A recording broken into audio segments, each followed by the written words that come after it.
खुद को इतना भी मत बचाया कर, सुनो शेर, खुद को इतना भी मत बचाया कर, बारिशें हो तो भीग जाया कर। वाह वाह वाह। वाह वाह नहीं, पहले समझो शेर को, हाँ हाँ। समझ के वाह वाह करो। छाता लेके जाना है जब बारिश हो।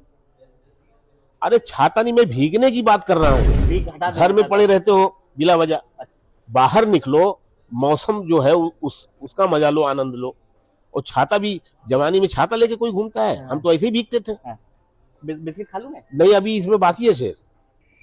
बिस्किट जब देखो खाने पे ही टूटे रहते हो। खुद को इतना भी मत बचाया कर, बारिशें हो तो भीग जाया कर। और ये जो बिस्किट की बात कर रहे हो ना, ये चांद लाकर कोई नहीं देगा, खुद काम करना पड़ेगा।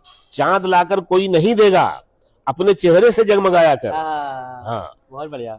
ये समझ में आया होगा आपको? आया आया आया। हाँ, तारीफ कर रहे थे आप मेरी। तारीफ नहीं कर रहा हूँ, सीख दे रहा हूँ। आगे बढ़ो, माँ बाप के भरोसे कब तक रहोगे? इसका मतलब ये है। चाय पी लेंगे? फिर वही खाने पीने की बात। ले जाओ भैया, अभी खाना ले जाओ।